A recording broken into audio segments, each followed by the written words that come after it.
Then I asked the management, like, can I actually drop a level? This is Igor, a senior staff engineer at Meta, Google, and Cruise who wanted a demotion. You cannot still justify my level with that project being completed. He failed to get the demotion at Meta, and going back to Google at a lower level was harder than expected.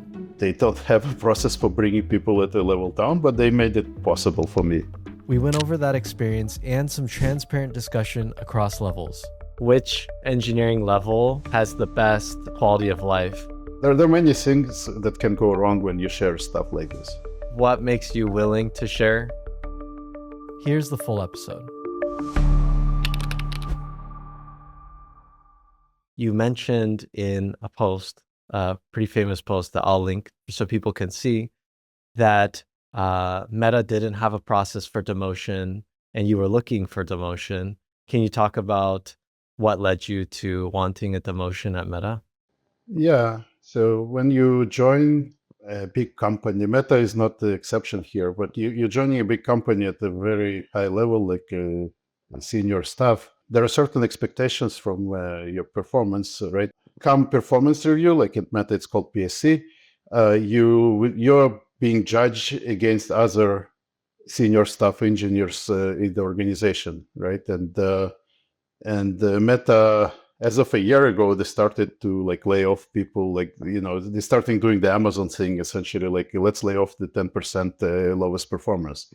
So what it means is that you have at most 1 year to ramp up to be comparable in performance to other old-timers at the company. And also, what does it even mean to be an E7 in a company like this, right? You need to be an expert, a big expert in the field. You need to know a lot of people. You need to understand the infrastructure that you're working with very deeply. You probably need to be easily familiar with like any piece of code that your team is working with. And also you need to know all the surrounding, like what all the surrounding teams are doing. And you need to know all these people, like all core people around you, and they need to know you and they need to trust you, right? That's a very difficult thing to achieve within like a relatively short period of time. I initially thought that, okay, when you were, so again, joining Meta day one, I know less than an intern sitting next to me, you know, who spent maybe 2 weeks, who was hired 2 weeks prior to me, right? So like, I start from like level 0. And then hopefully like you be able to get to something that like L3 would perform. So like you can take some very easy task that under supervision from other folks, you can kind of promote yourself to like a junior engineer, right? Then you do some more stuff, you learn additional things, you can get promoted to like a less junior engineer, like a E4. And then slowly you ramp up, you know, to more and more of like higher levels. Essentially, like you start from 0 and you climb the ladder as fast as you can. Yeah, so you ramp up yourself to, you know, the level that you're supposed to achieve. And, you know, the more senior you are, the more levels you need to jump through. And I believe that within this year and 2 months that I spent in Meta, maybe, if I'm generous with myself, I maybe achieved like E6. So I don't feel like I reached E7. What did you see that made you think you weren't living up to the expectations?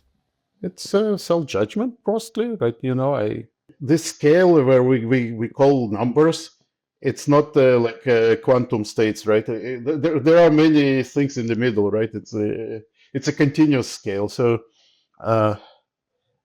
it's very hard to say where you are on the ladder. But again, comparing myself to other senior staff engineers in the work that I knew, I felt like if anybody gonna be on the chopping board, that's gonna be me, right?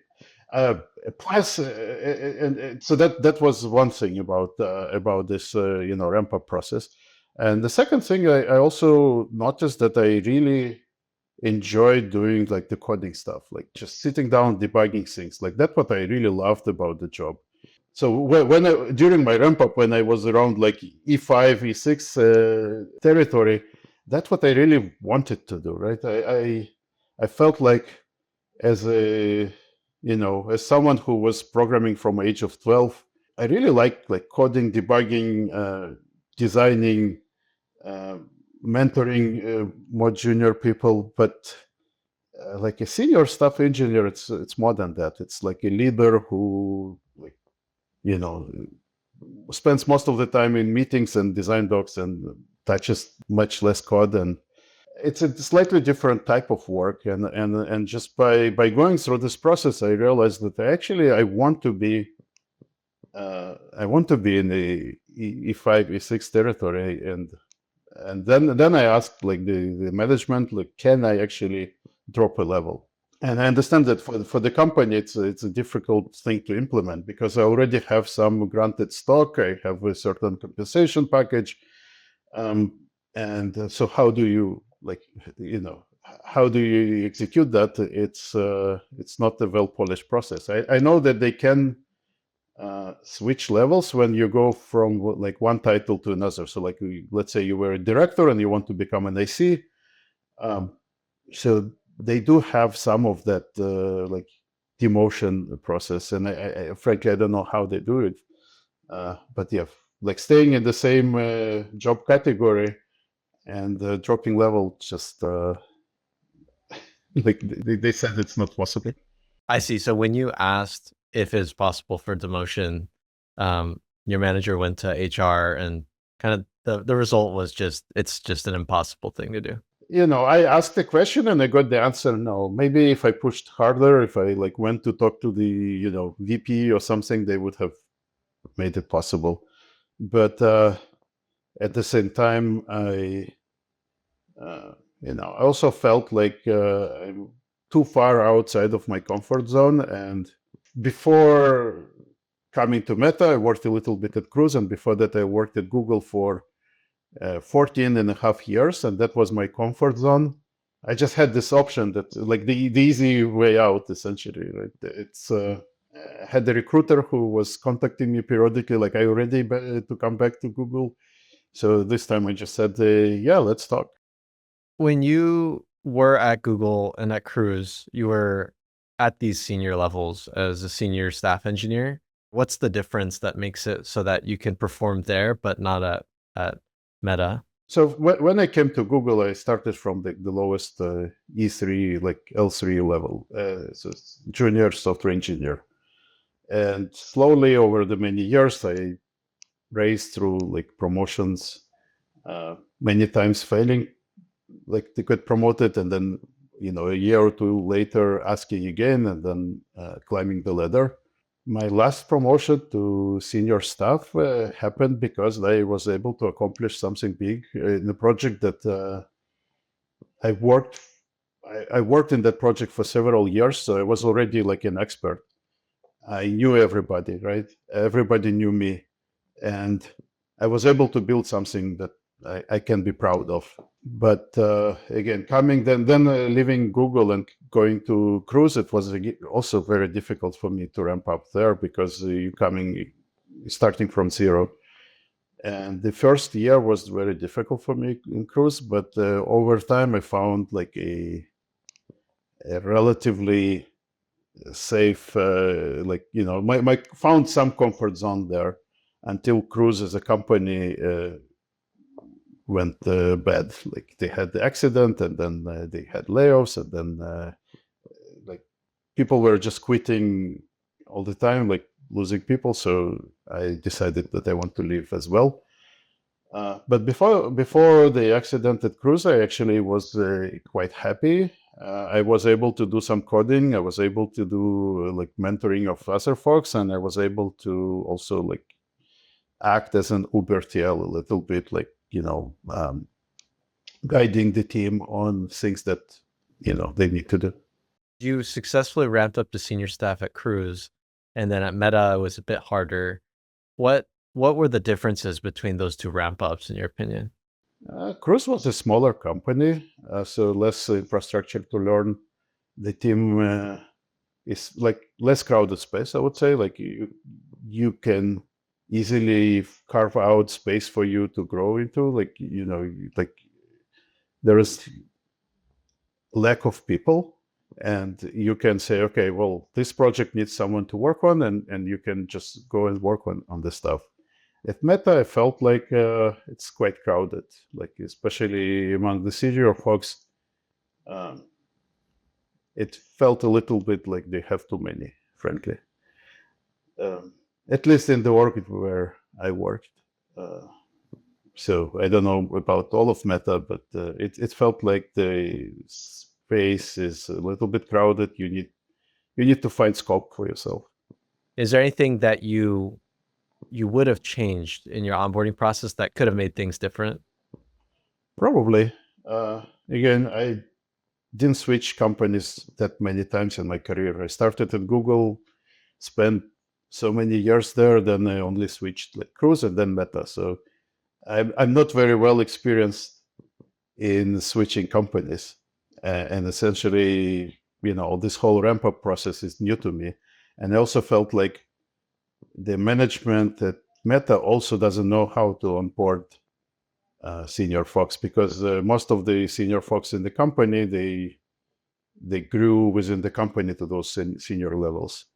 Even if they came to this specific org, you know, from another org within Meta, but at least they already have the Meta knowledge, you know, like they know how to run a job in the cluster, right? I think I spent a lot of time just reading docs and trying to like build this foundational knowledge.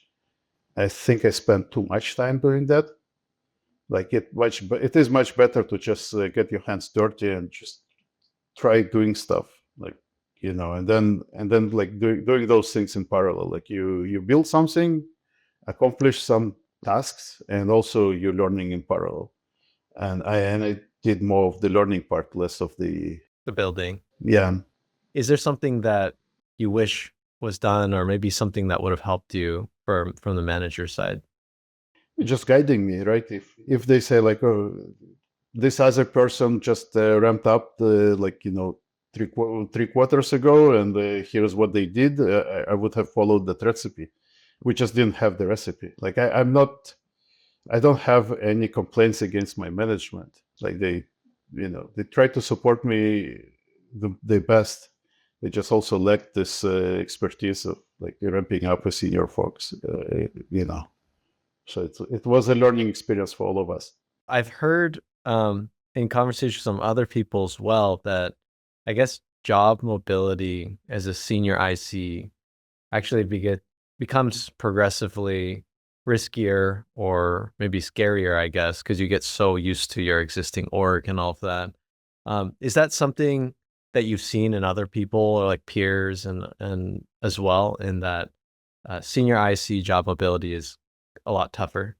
I've seen folks at Google that left Google and then came back a year or two later saying that it didn't work out well for them. It's, you know, people don't share things like that openly usually, so it's much harder to hear those stories. You hear the success stories, you don't hear the failures. Also, I think that if I kept trying, like instead of going back to Google, I went to, I don't know, some other company, I would be much, like, you know, more experienced in ramping up. And then maybe if you do this often enough, it becomes a habit, and then you can do it easily. You mentioned that you thought you weren't meeting expectations based on your own judgments. I'm curious, did you ever get any feedback from your manager or anyone saying, hey, you need to do more for your level's expectations? Yeah, I did get feedback. I just, you know, don't necessarily want to openly share all of that. But yeah, I was, so in the part, like just the few months leading to my leaving Meta, I was working on a project that initially I thought it will take me like 2 weeks to accomplish. It was like a small thing that I thought would be easy to do, and turned out to be actually a lot more involved and a lot more complicated. And I felt like even if I finish it, which I almost did, like I almost brought it to completion. Even if I finish it and launch it, everything's successful, it is still not an E7 level project. You cannot still just justify my level with that project being completed. Probably it's my fault in like which projects I pick, or how I underestimated the complexity of the thing. Because you're going back to Google, are you going back to an org where you have all the existing context and relationships and all of that? No, everything will be new to me, new people, new infrastructure, new everything. But at least I know, I know how Google operates. I know the culture. There are differences in cultures also between the companies, and I think that Meta also, like in terms of internal culture at Meta, I didn't feel it like it fits me the best. What's the biggest cultural differences between Meta and Google? Meta tends to set up very ambitious goals. They give you, like, oftentimes they will give you a very arbitrary deadline, saying like, okay, this project, you need to finish it within by September 15th, whatever, like 1 month from now. And then everybody works hard, like there is a lot of pressure, like you need to constantly send the updates to the leadership, how the project progresses. Comes the date, the deadline, the project is still unfinished, and it just keeps dragging on. And so and everybody is fine with that. Again, I don't know, I haven't seen all of Meta. I've seen the specific org where I work, and it feels like, so then what was the purpose of setting this aggressive deadline?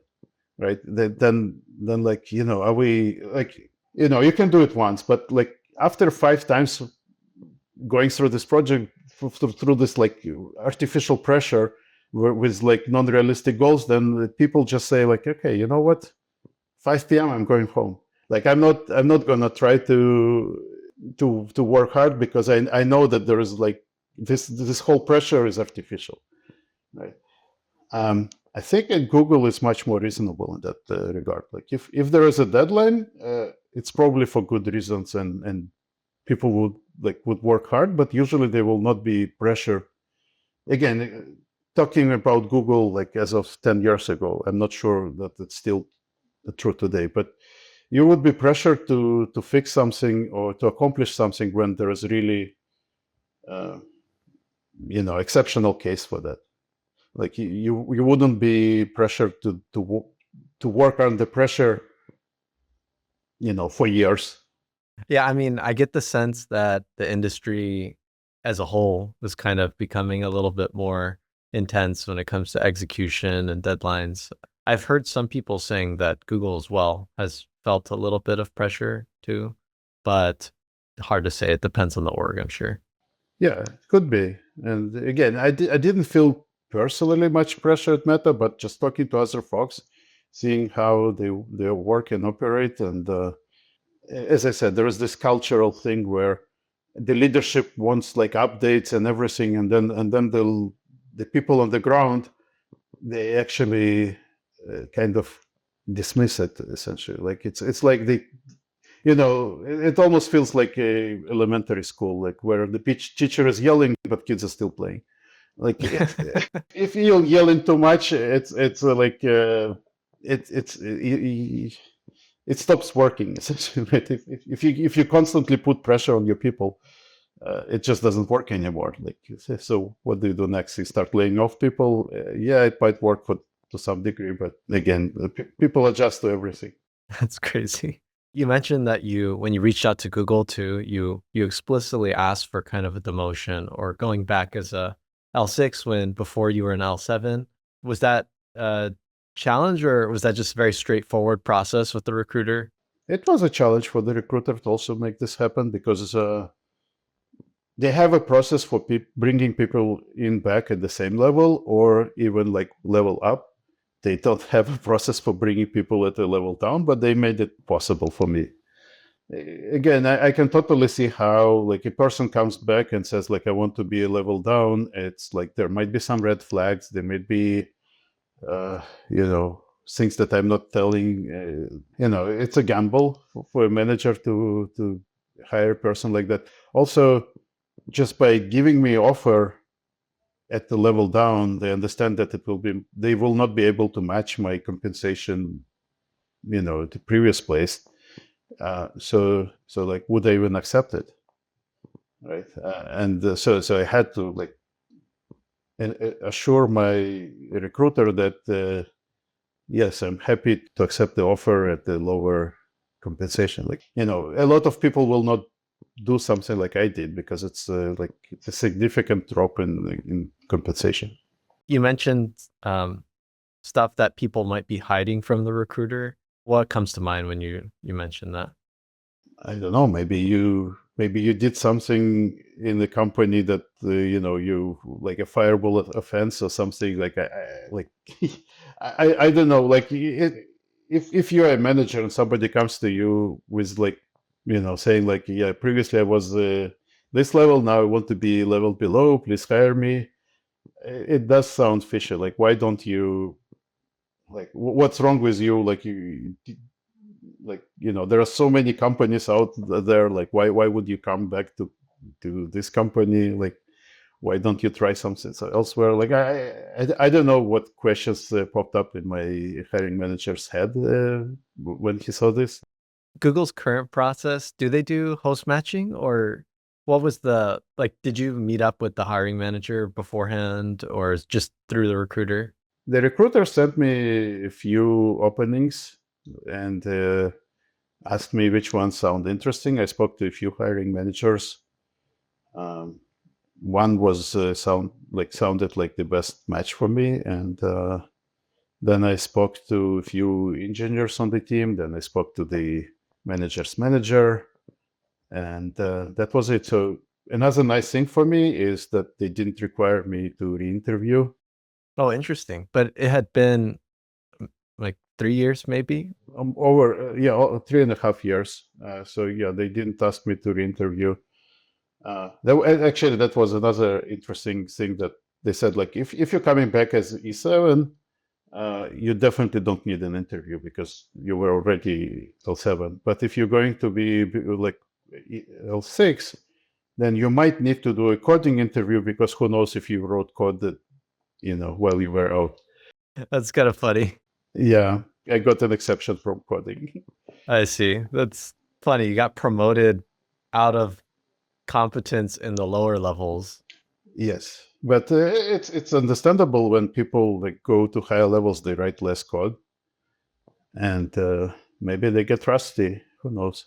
It's kind of crazy that you could boomerang after it had been 3 years or more. Yeah, to be fair, I don't know if that's a general Google's policy or it was just a special case for me.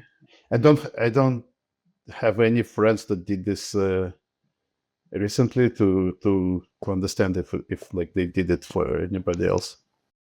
You mentioned earlier that a lot of people don't share this kind of stuff about demotions and these types of things. And I'm curious, what makes you willing to share? I'm generally a very open person. Like I like sharing my life experiences, positive and negative, with friends, and I'm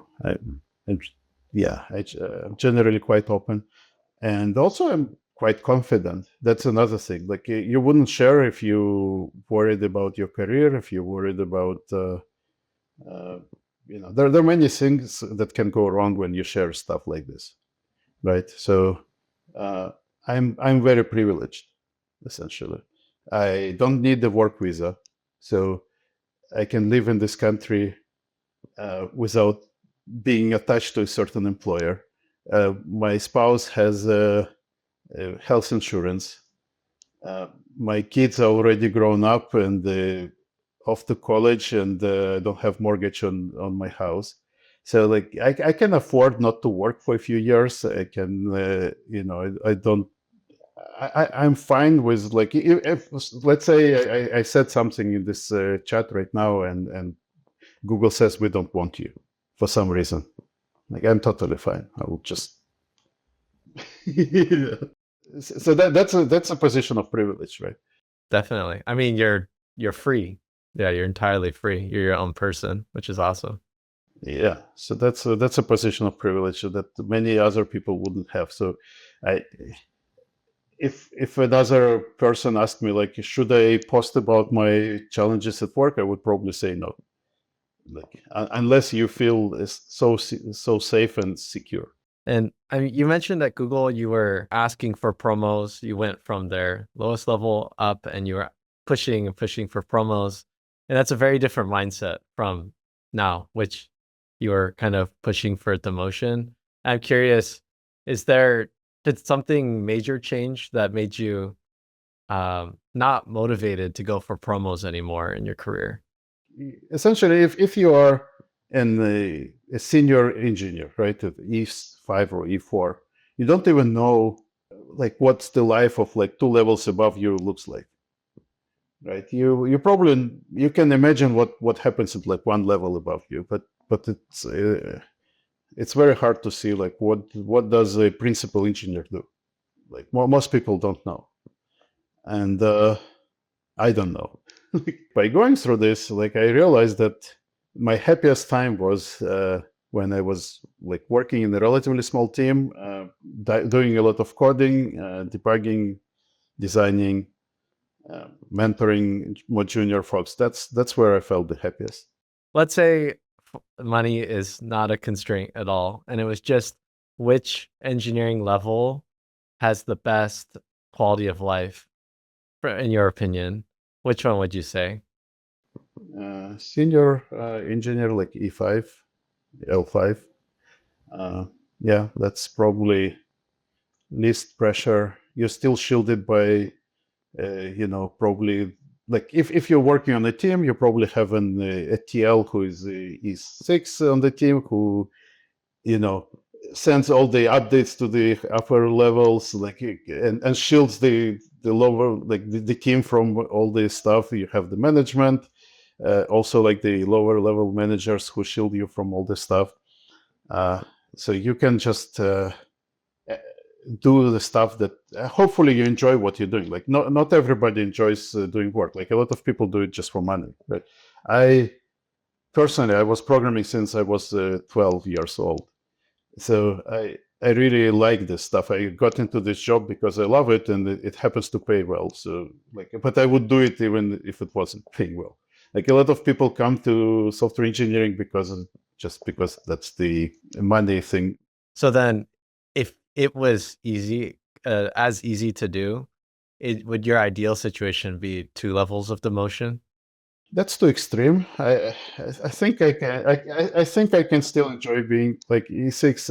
I'm quite comfortable with, and maybe I haven't been E7 long enough to get comfortable in the role. Like maybe if I just kept doing it for some time longer, I would have started enjoying it. Yeah.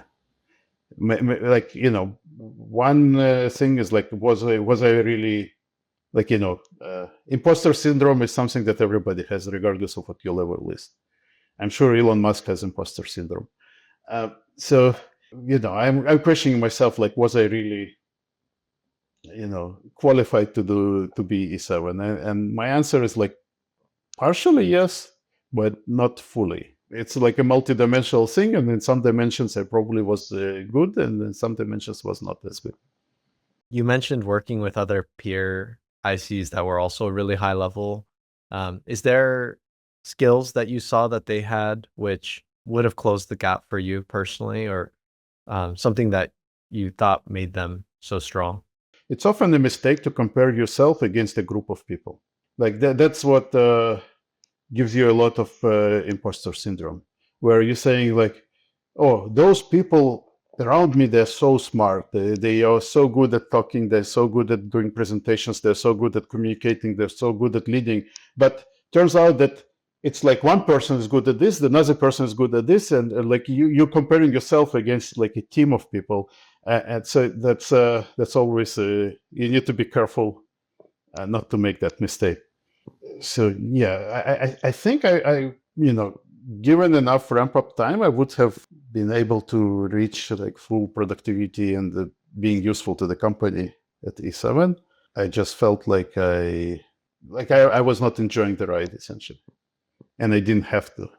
And I debated a lot before making the decision to leave. Right, I was talking to friends, I was talking to family, and pretty much everybody was telling me like, "Are you crazy? Like, you're not laid off yet. You're not. Nobody showed you the door. Why would you do something crazy like that? And even if you're leaving, like you don't enjoy it, why won't you try E7 elsewhere?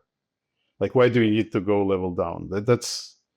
There is a lot of peer pressure, and my answer to that was just like, yes, I can try that, I can do that, but I don't want that. Right? So like, why? I'm capable of running a marathon, but I don't like running a marathon. I don't like running. And so like, why would I do that?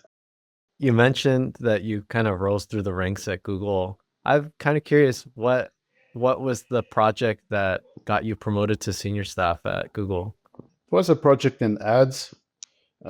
Ads builds a lot of machine learning infrastructure because, the ranking of ads is essentially a recommendation system, and I was working on this machine learning infra. And when I came to that team, they were doing training on CPUs, not on GPUs, but on CPUs, and TPU was a new thing, new hardware that Google was developing.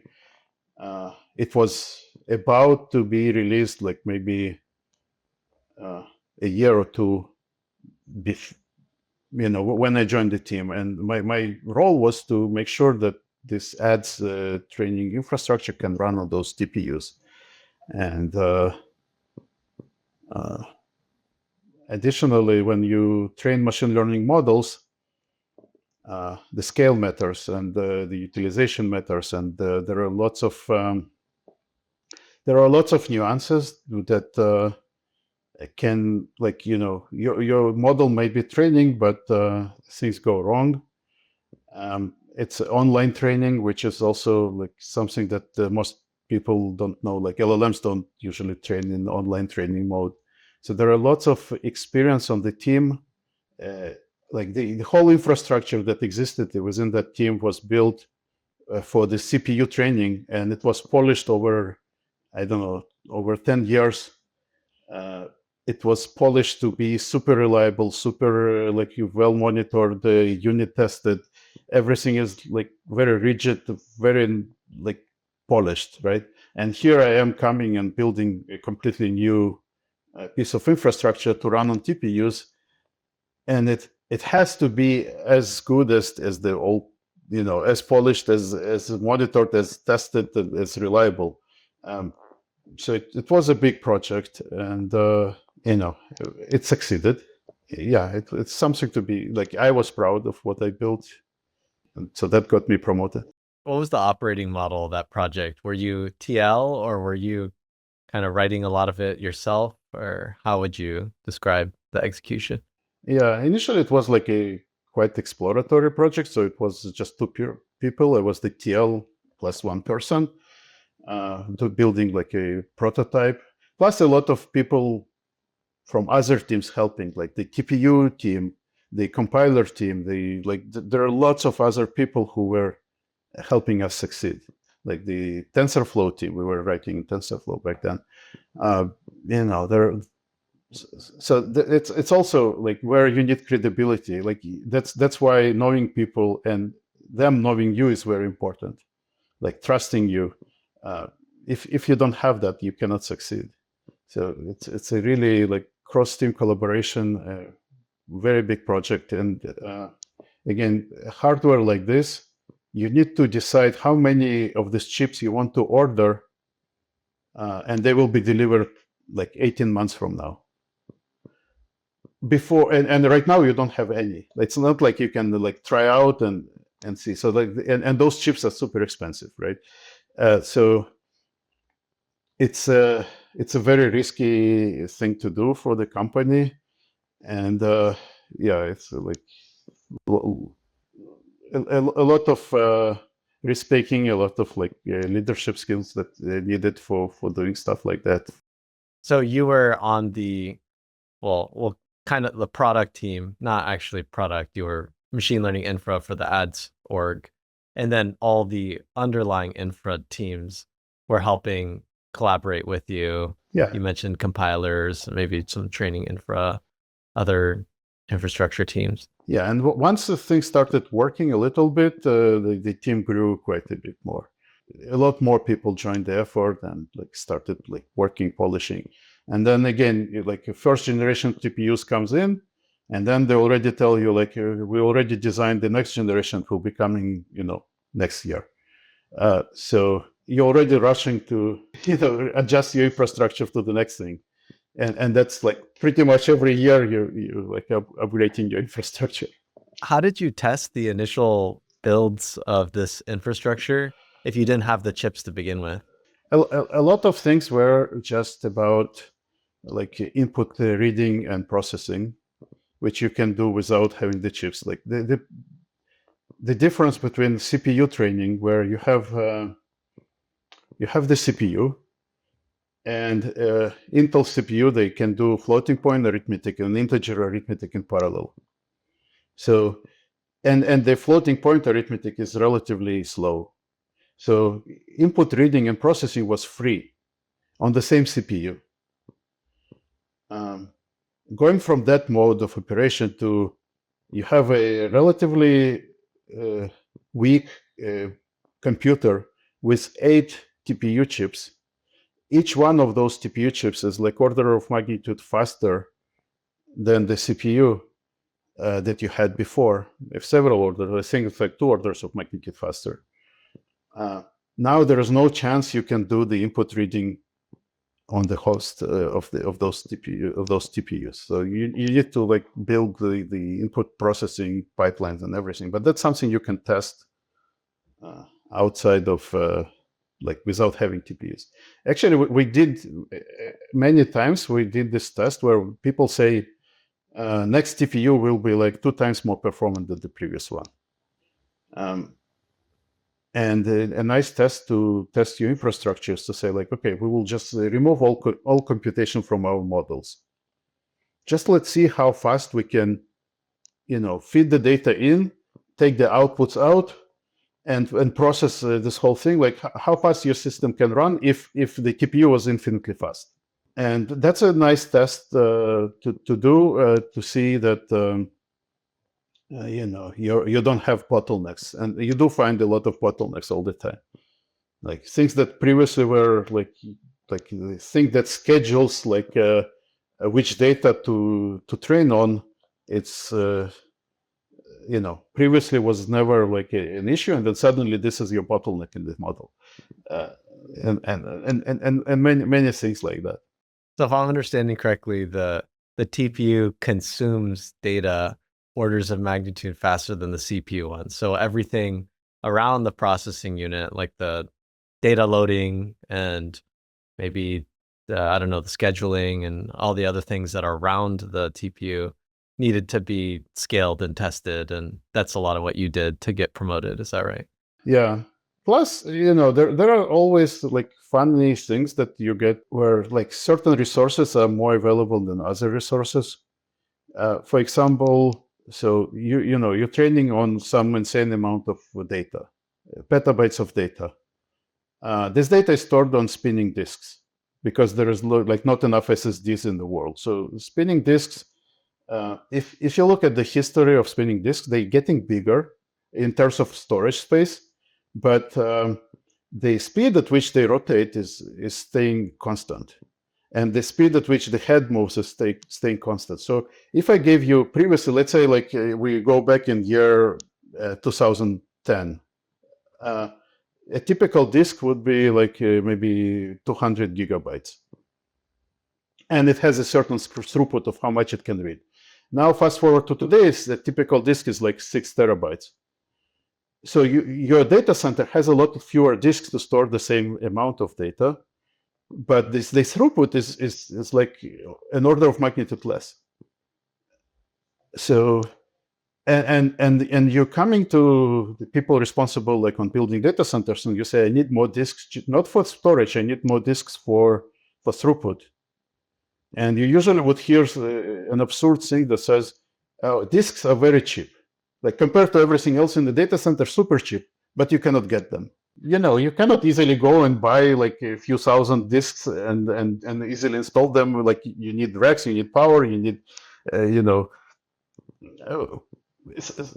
yeah, it just it's similar to how like during COVID we all ran out of toilet paper, right? Like the stores just couldn't like why would you run out of toilet paper, right? It's just because it's bulky item that the stores cannot easily store on the shelves.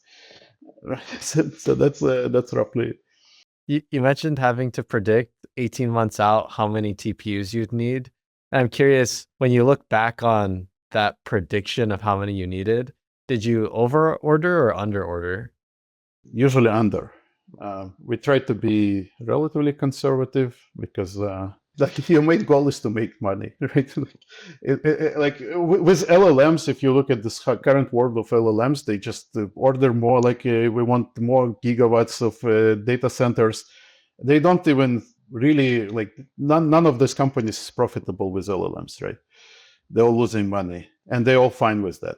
But when you have a mature business like ads, you need to be making money on that. So if you wasted, if you over provisioned and this goes to waste, then it's not good. But then it constrains what kind of models you can train. Like also, like models don't stay the same. So when you're saying 18 months from now, we'll not be training what we're training today. But you don't know what you're going to be training. Like, the attention mechanism wasn't in use 10 years ago, right? And suddenly it's needed. So like your chip might not be even capable of doing that. So TPUs are quite specialized hardware. So they are not as generic as GPUs. And there were certain things that we had to work around a lot of times, like where certain functionality was very difficult to implement. Like what?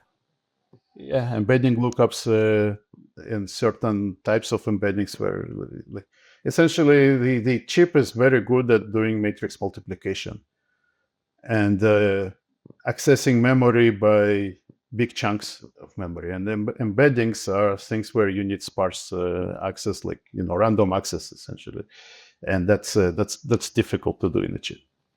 Yeah, one thing I wanted to ask, because you said you enjoy mentoring others, and I was curious, do you have favorite maybe stories of mentorship or favorite advice that you like to give when you're mentoring other people?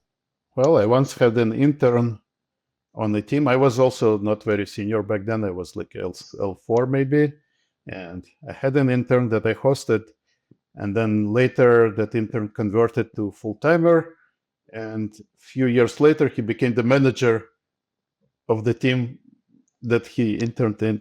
Oh, that's funny. Were you reporting to him eventually? No, by that time I already switched projects, but don't underestimate your interns. They can be really, really good. When you look back on your career, is there any regret that you have that some people could learn from or could help people avoid? Not everything was very smooth in my career, but I think it was still like a learning experience. Like I wouldn't be who I am today if I didn't go through those periods of time. I was very idealistic when I was younger. Like I believed that like Google is a really positive force in the world, that it's really like I would work here just because it's Google, not because it pays more, like not because of some like I really wanted to be in Google because of my personal values and how the company operated. And then I got disillusioned over the years that yes, it's just a corporate, like maybe as of 17 years ago, it was really a different company, but today it is a corporation,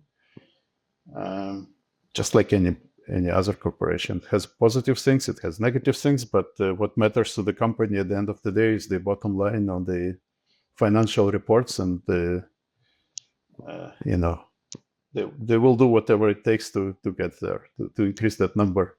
Is there something that led to that disillusionment? Google had a lot of remote offices, for example, and I was working in the Pittsburgh office, which was a relatively remote office, and they at the same time they shut down an office in Atlanta, and it was roughly the same size. And it was quite shocking to everybody. Like, why would you shut down an office with a few hundred people working there? And the answer we got from the leadership, they said, well, we have those big senior vice presidents of the company who decide how to allocate the headcount and where to invest. Like, I want to hire in the Bay Area, I want to hire in Seattle, I want to hire in this place.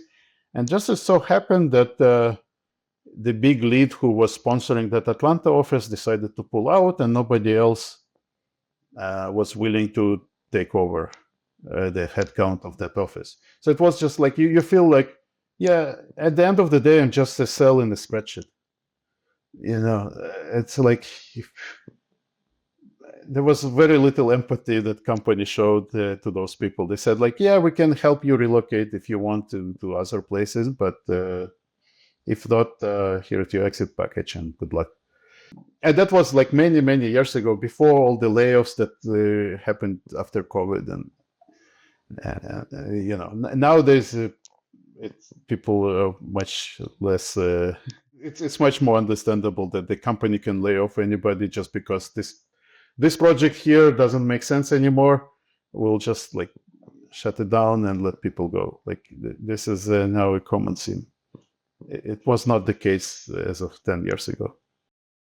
Yeah, I remember, I think when Google was a lot earlier, it was don't be evil, and the culture was very, very set on that. Yeah, I think they're still trying not to be evil, but again, the bottom line often overrides that decision. I guess it's true for all public companies. Yeah, and then the last question I'd like to ask is if you could go back to when you just entered the industry or you were working at Google and give yourself some advice, knowing everything you know now, what would you say? I worked on some projects that didn't make sense to me, especially when I was a more junior. Like I was working on some projects that like why are we building this in the first place? Who needs this? And then a year later, the leadership realizes the same thing, and they just shut down the project. So maybe work on what matters. Like ask yourself, like, does my company really benefit from what I'm doing? Like, and if not, then maybe you shouldn't be there. In that situation, let's say you recognized it, and then your org's going in that direction. You think it's useless, but you're a junior engineer. What could you do to kind of adjust your direction? I mean, talk to other managers, find another project. There are different companies have different treatment of people who want to switch projects.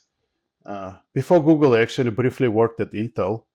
Their switching project was almost impossible. Like it's much easier to just quit and then reapply. Versus Google was very fluid. Like you could easily switch projects within Google. So this advice doesn't work for any company. Like I know some companies, like IBM is another example I've heard where switching projects is impossible. Yeah, some companies have certain reputations. I don't know. I've never worked at IBM, so I don't know. But that's the reputation they got. Within Google, it was easy to switch projects. Within Meta, I believe it's easy to switch projects. I don't know about other companies. Yeah, I think most modern day or Silicon Valley companies are inspired by Google, Meta, those types of companies. So similar culture on team switches. So awesome. Well, yeah, thanks so much for your time, Igor. I really appreciate it. Yeah, thank you very much. And yeah, I hope somebody finds it useful. Thanks for listening to the podcast. I don't sell anything or do sponsorships, but if you want to help out with the podcast, you can support by engaging with the content on YouTube or on Spotify. If you want to drop a review, that'll be super helpful.